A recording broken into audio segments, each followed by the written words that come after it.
తెలంగాణలో స్థానిక ఎన్నికల నగారా మోగింది. రాష్ట్ర ఎన్నికల సంఘం స్థానిక సంస్థల ఎన్నికలను షెడ్యూల్ విడుదల చేసింది.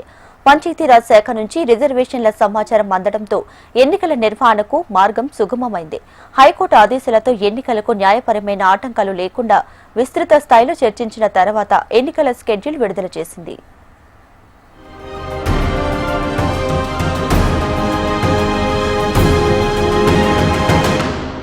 ఎట్టకేలకు స్థానిక సంస్థల ఎన్నికల నిర్వహణకు మోక్షం కలిగింది.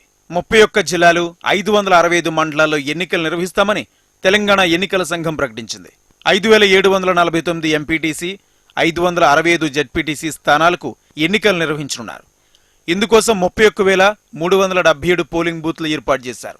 12,733 గ్రామ సర్పంచ్ స్థానాలకు 1,12,288 వార్డులకు ఎన్నికల నిర్వహణకు షెడ్యూల్ విడుదల చేశారు. ఈ ఎన్నికల కోసం 1,12,474 పోలింగ్ కేంద్రాలు ఏర్పాటు చేశారు. రాష్ట్రంలో మొత్తం గ్రామీణ ఓటర్లు 1,67,03,168 మంది ఉన్నారు. ఇందులో పురుషులు 81,65,894 మంది, మహిళలు 85,36,770 మంది, ఇతరులు 504 మంది ఉన్నట్లు తెలిపారు. రాష్ట్రంలో పురుషుల కంటే సుమారు 3,70,000 మంది మహిళా ఓటర్లు ఎక్కువగా ఉన్నారు.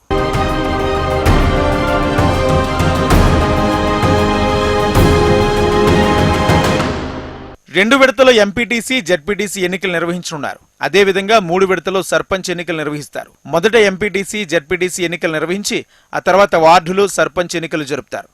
అక్టోబర్ 9వ తేదీ నుంచి ఎన్నికల ప్రక్రియ మొదలవుతుంది. అదే రోజు నామినేషన్లు ప్రారంభమవుతాయి. మొత్తం 5 ఫేజులుగా ఎన్నికలు జరుగుతాయి.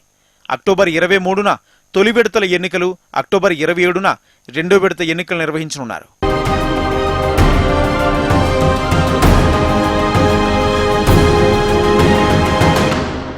ఫేజ్ 1లో జరిగే ఎంపీటీసీ, జెడ్పీటీసీ ఎన్నికలకు అక్టోబర్ 9న ఎన్నికల నోటిఫికేషన్ విడుదల కానుంది. అదే రోజు నుంచి నామినేషన్లు ప్రారంభమవుతాయి.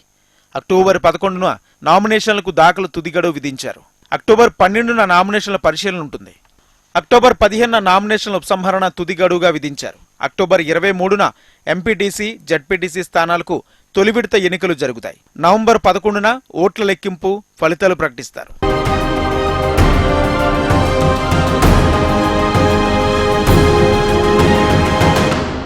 షెడ్యూల్ ఫేజ్ 2లో జరిగే ఎంపీటీసీ, జెడ్పీటీసీ ఎన్నికలకు అక్టోబర్ 13న ఎన్నికల నోటిఫికేషన్ విడుదలవుతోంది. అదే రోజు నుంచి నామినేషన్లు ప్రారంభమవుతాయి. అక్టోబర్ 15 నుంచి నామినేషన్ల దాఖలు తుది గడువు విధించారు. అక్టోబర్ 16న నామినేషన్ల పరిశీలన ఉంటుంది. అక్టోబర్ 19న నామినేషన్ల ఉపసంహరణకు తుది గడువు విధించారు. అక్టోబర్ 27న ఎంపీటీసీ, జెడ్పీటీసీ స్థానాలకు రెండో విడత ఎన్నికలు నిర్వహిస్తారు.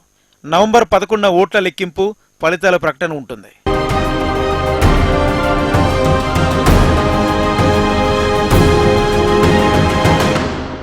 ఫేజ్ 1లో గ్రామ సర్పంచ్ ఎన్నికల నోటిఫికేషన్ అక్టోబర్ 15న విడుదల కానుంది. అదే రోజు నుంచి నామినేషన్ల స్వీకరణ ప్రారంభిస్తారు.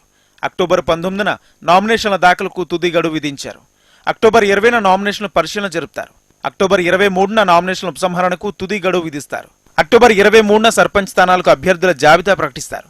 అక్టోబర్ 31న ఎన్నికలు, ఓట్ల లెక్కింపు, ఫలితాల ప్రకటన కూడా ఉంటుంది.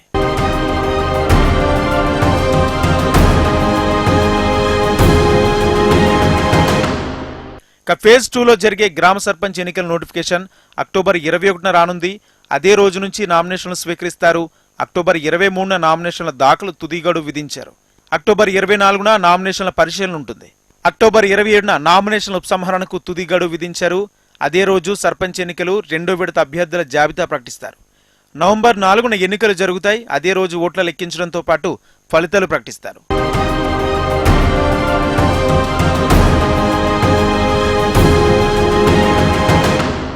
ఫేజ్ 3లో జరిగే గ్రామ సర్పంచ్ ఎన్నికల నోటిఫికేషన్ అక్టోబర్ 25న వస్తుంది. అదే రోజు నుంచి నామినేషన్ల స్వీకరణ ప్రారంభిస్తారు. అక్టోబర్ 27న నామినేషన్ల దాఖలకు తుది గడువు విధించారు. అక్టోబర్ 28న నామినేషన్ల పరిశీలిస్తారు. అక్టోబర్ 31న నామినేషన్ల ఉపసంహరణ తుది గడువు విధించారు. అక్టోబర్ 31న సర్పంచ్ ఎన్నికలు, మూడో విడత అభ్యర్థుల జాబితా ప్రకటిస్తారు. నవంబర్ 8న ఎన్నికలు నిర్వహిస్తారు. అదే రోజు ఓట్లు లెక్కించడంతో పాటు ఫలితాలు ప్రకటిస్తారు. కేసులు పెండింగ్ లో ఉన్నందున కొన్ని ఎంపీటీసీ స్థానాలు, గ్రామ పంచాయతీలు, వార్డులను నోటిఫికేషన్ నుంచి మినహాయించారు. ములుగు జిల్లా మంగపేట మండలంలో 14 ఎంపీటీసీలకు, 25 గ్రామాలకు, 230 వార్డులకు ఎన్నికలు నిర్వహించడం లేదు. కరీంనగర్ జిల్లా వి సైదాపూర్ మండలంలోని 2 గ్రామాలకు 16 వార్డులకు ఎన్నికలు నిర్వహించడం లేదు.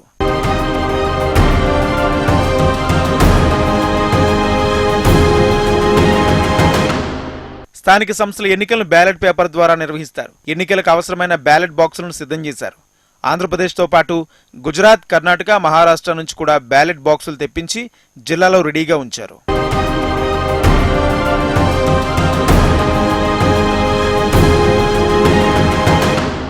స్థానిక సంస్థల ఎన్నికల్లో 2 కంటే ఎక్కువ సంతానం ఉన్నవారు పోటీకి అనర్హులుగా మారారు. గతంలో 2 కంటే ఎక్కువ మంది సంతానం ఉన్న వ్యక్తులు స్థానిక సంస్థలో పోటీ చేసేందుకు అనర్హులుగా పేర్కొంటూ ఉమ్మడి రాష్ట్రంలో 1995లో నాటి చంద్రబాబు ప్రభుత్వం జీవో తీసుకొచ్చింది. అయితే ఏపీలో మాత్రం 3 పిల్లల నిబంధనను తొలగించారు. కానీ తెలంగాణలో మాత్రం 3 పిల్లల నిబంధన మారలేదు. దీంతో ఎన్నికల్లో పోటీకి కొంతమంది దూరంగా ఉన్నారు.